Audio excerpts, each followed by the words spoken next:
Hey, Aharon Rabinowitz here for RedGiantTV.com. In a previous tutorial, we created a text-to-sand effect using trapcode form. And in this tutorial, we're going to build on that to create one frickin' awesome effect that I'm calling the Peel Away Vortex Transition. Yeah, best I could do, but it does describe it.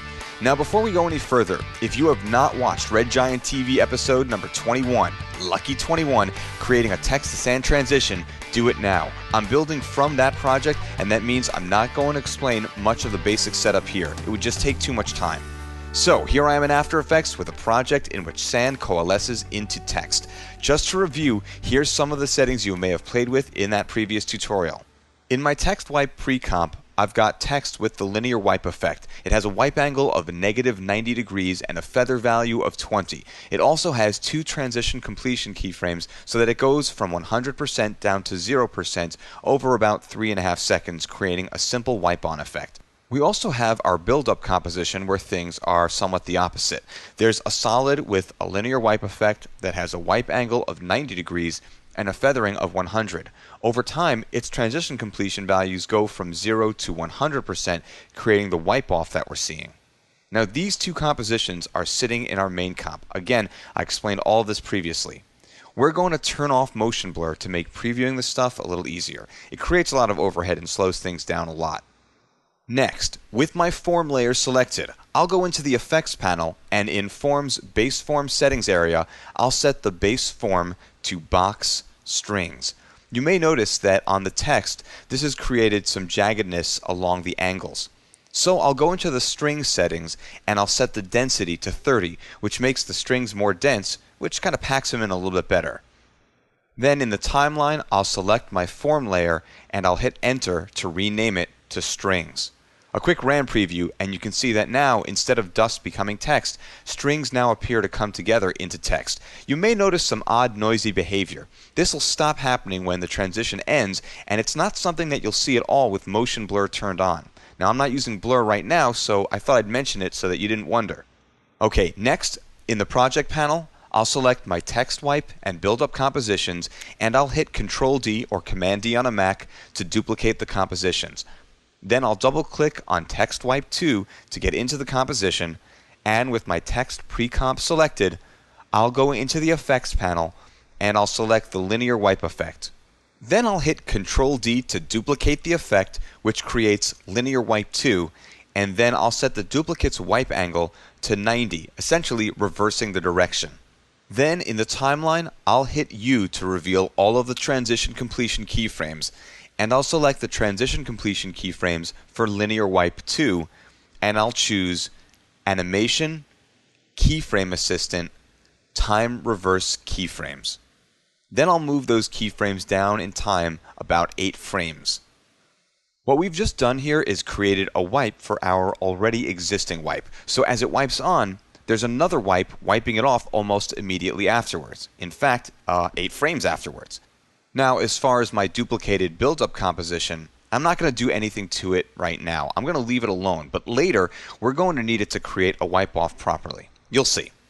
Next, go into the main composition, and in the project panel, take the text wipe 2 composition and the build-up 2 composition and drop them into the main composition. Then turn off their eyeball switches to make them invisible. Then select our strings layer and duplicate it.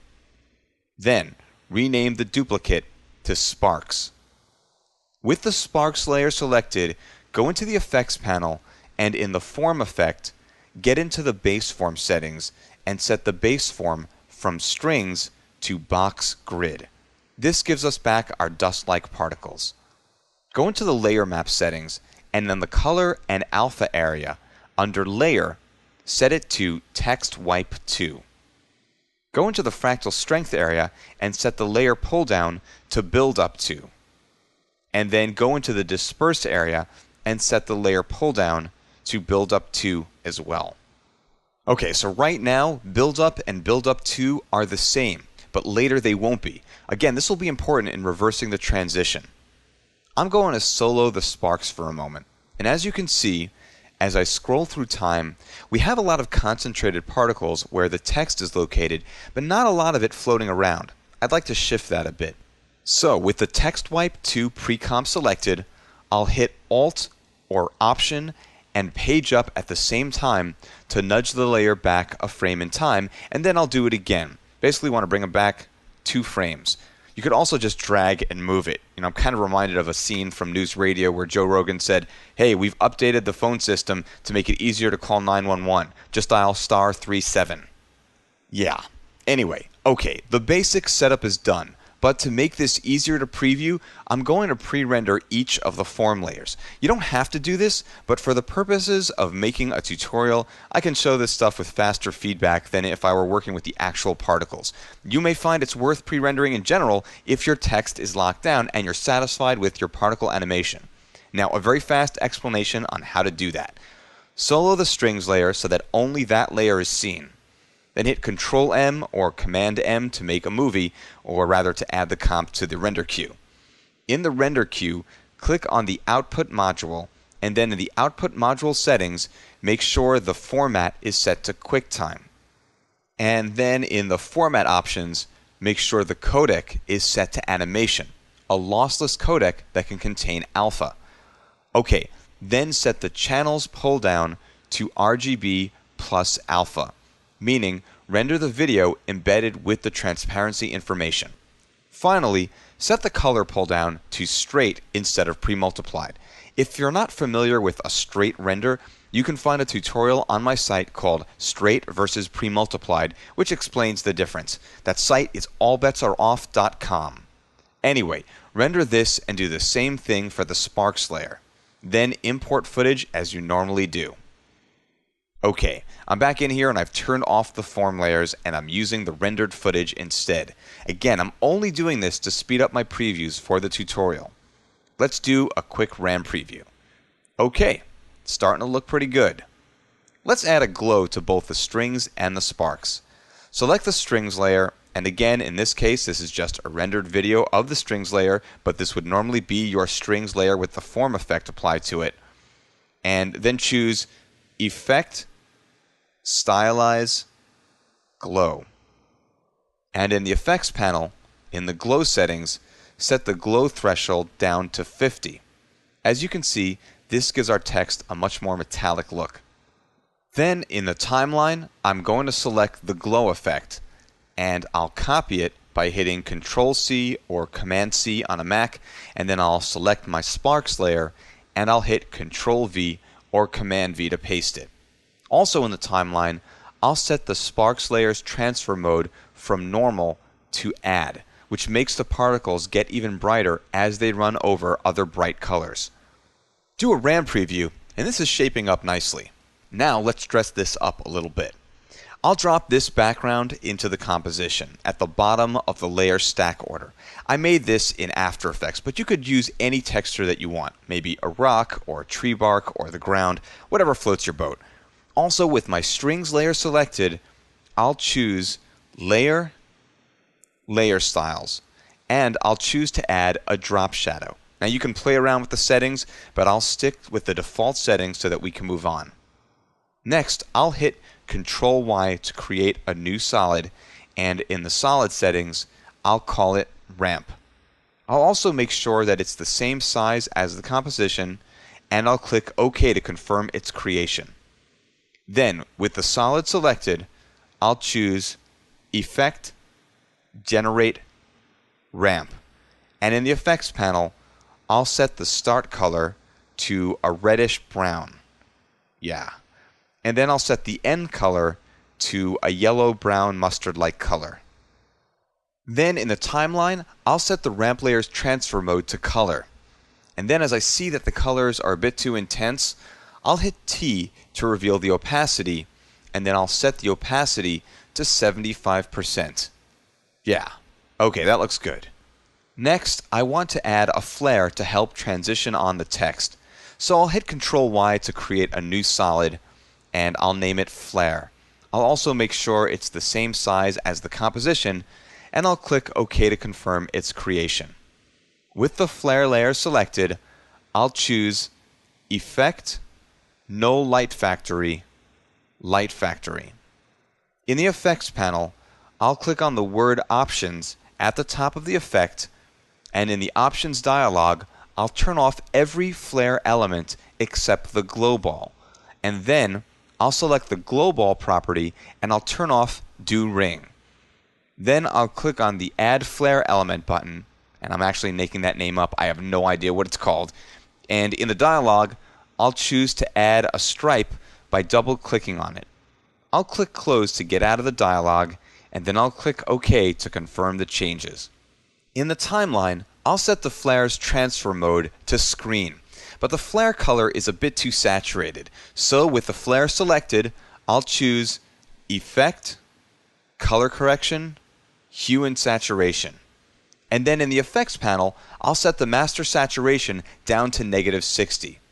At this point, I'll start to animate the light source location property to match the text reveal. I'll line it up with the start of the reveal, and I'll set keyframes for the first and last positions over time. This way, I can have it fly across the screen, helping our text and particles mesh well. I'll also animate the flare's brightness over time, so that it starts with a brightness of 0 and over 10 frames becomes 100% bright. I'll do the opposite for the end, so that for the last 10 frames of the animation, it goes from 100% brightness to 0. This is pretty simple stuff.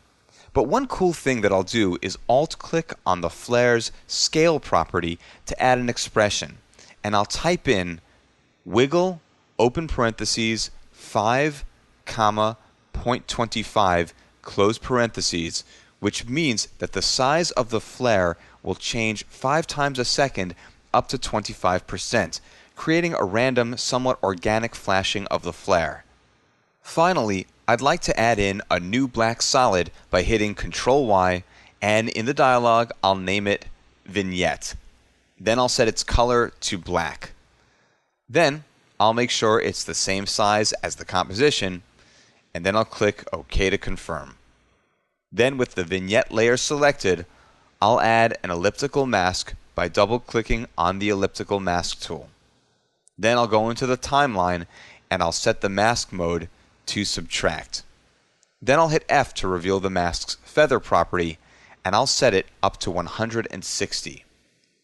Then I'll hit T to reveal the vignette's opacity, and I'll set it to 60%. Okay, another RAM preview, and there we have it, our Vortex wipe on.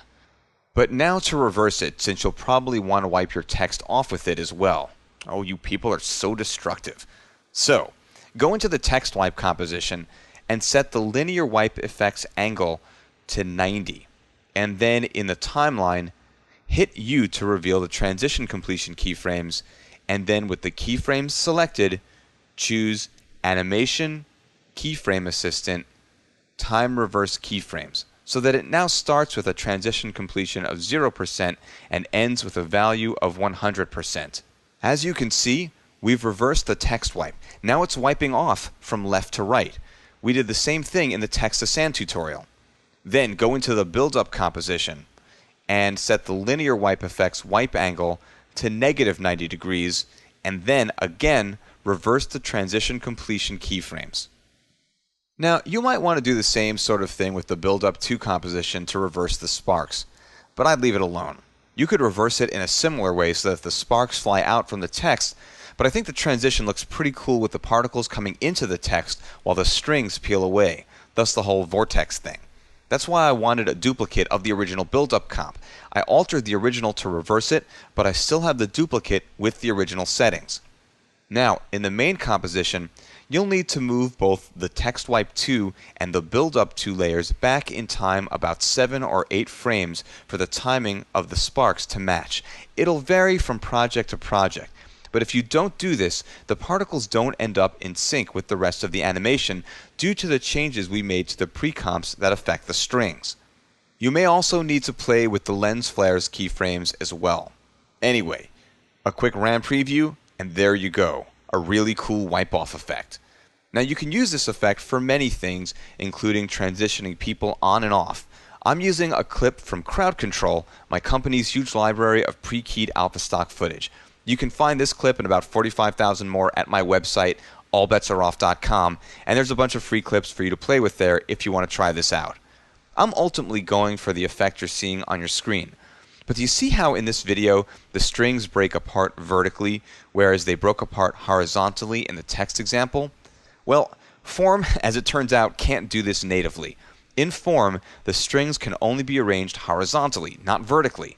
There are complicated ways around it, but instead, let me just suggest that you build everything sideways. It will save you a lot of trouble and surprises in the long run. So if your target size is, say, 640 by 480, then work at 480 by 640 and have everything rotated 90 degrees. Then take your main composition and nest it in your final composition at the right resolution and rotate it -90 degrees. Finally, I want to mention that Form is a 3D plugin, and that means this effect is three-dimensional. Rotate around it in 3D space and you can see that. That certainly opens things up to a lot of possibilities, I'd say.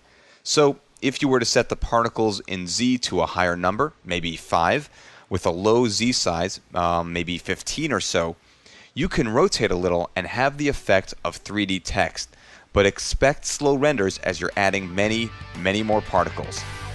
Okay, if you enjoyed this tutorial and you want to try it out yourself, you can always download a trial version of Trapcode Form and Null Light Factory from the Red Giant Software website.